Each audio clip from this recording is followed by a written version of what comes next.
All right, here is a very quick edition of the Kingdom of Pod, a weekly look at Boise State football, or as news happens, brought to you by FullSpectrumHealth.com. And I want to get into a subject that is getting kicked around quite a bit right now. And this will be a shorter edition of this podcast because I'm noticing the average view time. So it seems like the big story on the podcast is what you're enjoying. And then the rest of it, it's too long or don't care or both. And I do want to remind you that this podcast is not only available through the Believe folks and through wherever you get your podcasts, but you can also watch it on YouTube. Increasingly, it feels like more and more and more people are really seeing it that way, or they're listening to it from there. And that's where a lot of the traction is. So I'm just monitoring that. But I want to get off this topic, and I want to get on this topic because Conference-a-Palooza and schools changing conferences or not changing conferences, and Boise State's role in any or all of that, including the Big 12 and the Pac-12, is really what the subject is that most of us are, I think, emotionally connected to. And I think there's some crossroads for a lot of schools that are really coming up. And you've already heard the ACC folks talk about it. If the ACC schools are telling anybody that will listen, Florida State specifically, and others agreeing, like North Carolina, that they are going to fall behind the two top conferences in the country, $30 million per year. And they are asking the rhetorical question, where will we be in 5 years? Where does that mean the Boise States of the world are going to be? Where does it mean the group of five is going to be? And what's their role in all of this? And I see an increasing amount of attention that we all place, and I will excuse myself from this because I've always been consumed by this. From a business perspective, I've just enjoyed following college athletics, and I've always enjoyed it. I like it. It interests me.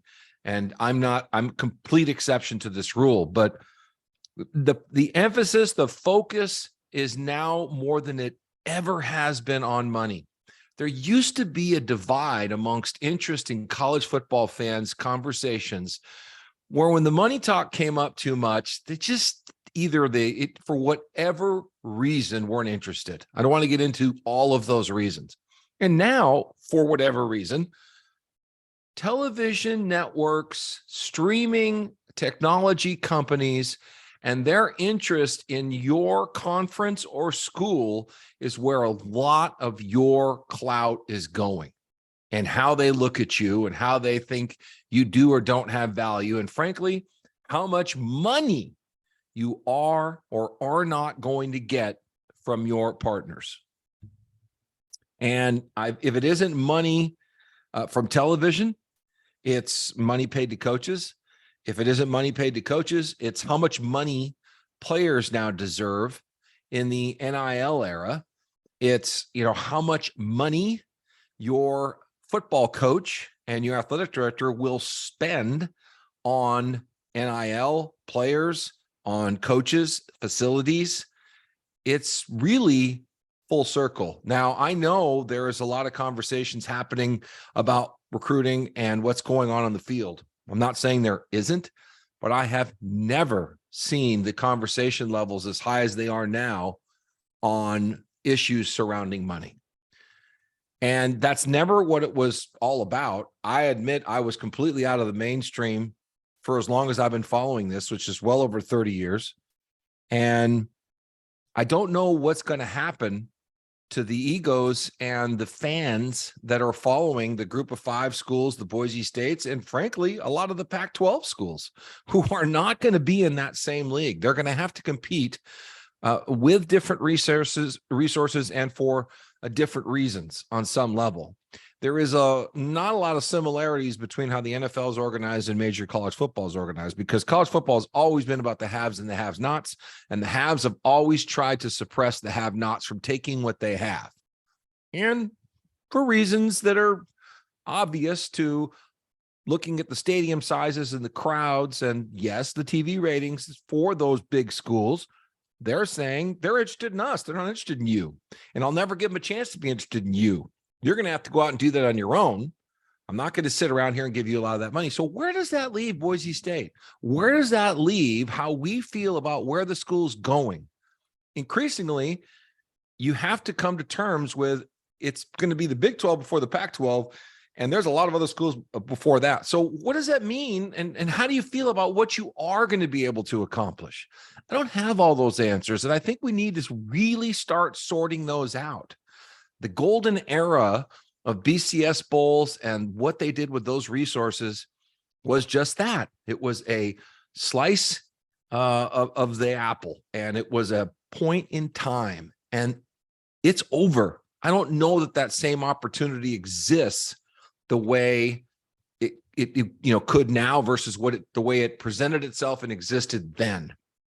Even if Boise State goes into the Big 12, optimistically, they're going to get a half share of a share that's even 30 to 40 million behind where all the big boys are at. So now you're going to lose your little engine that could position, and you're going to be fighting with less resources against bigger resourced and even monstrous resources schools. So again, at some point, we're going to have to slow that train down and sort of take pride in what you are. Maybe go the Montana direction and just take pride in who you beat and what you play and shut out the rest. I don't know when and if that's coming, and because I don't know where they're going at this rate.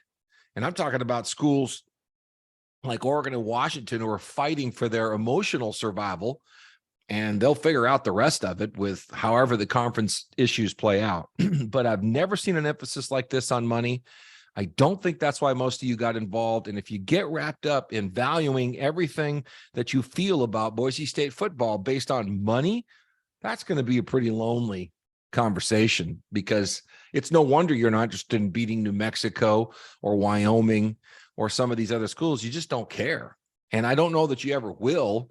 But when it starts getting in the way of winning Mountain West championships, perhaps, we're in for some dicey, to me, times.